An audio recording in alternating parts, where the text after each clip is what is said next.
자, 이제 국어 이론 완성 강의 제 66강으로 들어가겠습니다. 자, 지난 시간 65강에서는 문학 이론과 관련된 이야기들을 압축적으로 정리했습니다. 문학이란 작가의 체험이나 사상 등을 언어로 형상화한 예술이다. 이런 문학의 개념과 또 문학의 기능들, 그리고 내재적, 외재적, 다른 말로 절대론적이라고 했던 내재적부터 그리고 외재적 세 가지, 작가의 표현론적, 독자의 효용론적, 시대 상황의 반영론적, 이런 것들 분명히 구별해서 시험 문제에 출제되니까 중요합니다. 또 그 이외에도 다양한 문예 사조부터 그리고 수사법들까지 설명을 했었어요. 그 역시 3대 비유다라고 이야기했었던 은유, 의인, 직유를 구별하는 건 기본이고요.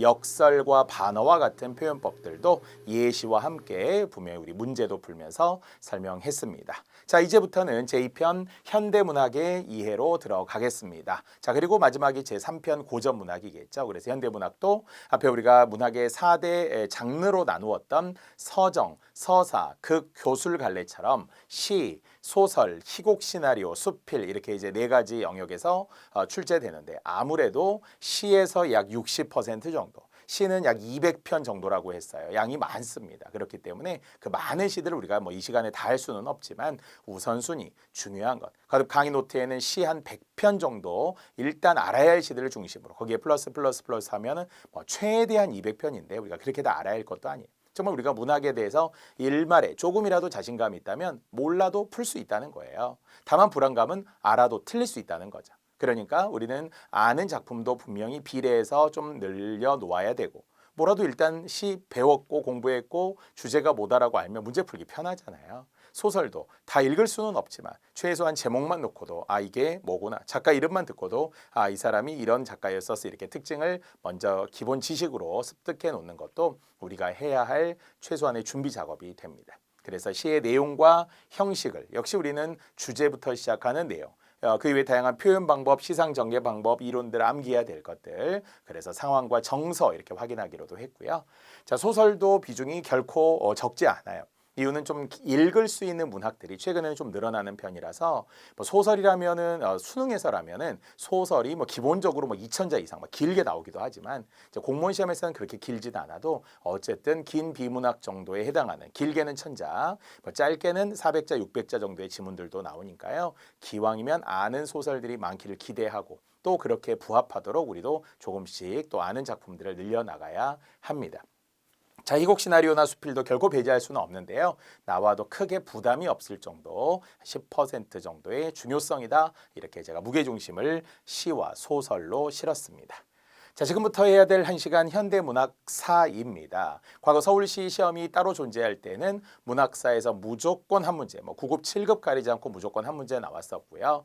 하지만 최근 들어서는 현대문학사 또는 고전문학사의 비중이 조금 줄어들고 있습니다. 그 이유는 그냥 암기 위주의 사이니까. 그래서 요즘에는 문학 작품 중심으로 나오고 있는 추세이긴 한데요. 그러나 서두에도 이야기했던 것처럼 최소한 몇 년대 어떤 작가가 어떤 작품이 유명하다 이런 걸 좀 알고 있으면 분명 거기서 나올 가능성은 크거든요. 그래서 중요한 작품들을 시대 순서대로 문학사의 흐름을 시와 소설로 나누어서 1시간 동안에 정리해 보도록 하겠습니다.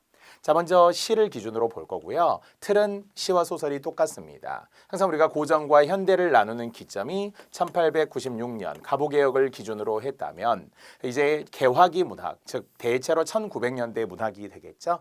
1900년대부터 1910년대까지를 한 묶음으로 하나 정리를 하고요.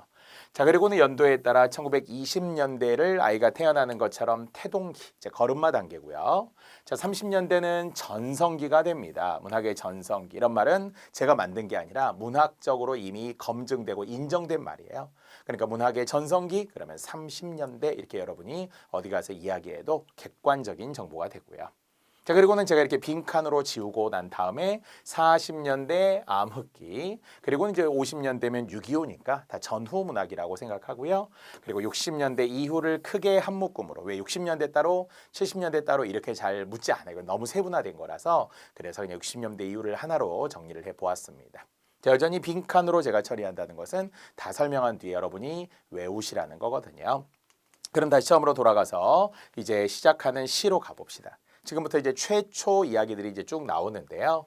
최초의 신챗이라고 불리면서 그 당시에는 이제 새롭다라는 느낌을 준 거죠. 새로운 형태를 신챗이라고 한 거고요. 그 전에는 이제 고전 문학에서 그래서 마지막에 고전 문학의 끝이 대부분 이제 가사였어요. 전기 가사, 후기 가사. 그러다가 이제 가사의 형태를 살짝 변형하면서 개화 가사라는 게 나와요. 개화기 때의 가사니까 개화 가사. 그래서 고전의 형태를 살짝 답습하기도 하고 어떤 중간쯤으로서 나타나는데 그런데 이제 최남선, 바로 우리나라 조선의 그 당시로 말하면 2대 천재라고 불리던 최남선과 이광수가 있었고요. 그래서 2인 문단 시대다 이렇게 1910년대에 불립니다. 최남선 시대, 이광수 시대. 시로서는 육당 최남선이, 소설로는 춘원 이광수가 이제 있었던 것이고요.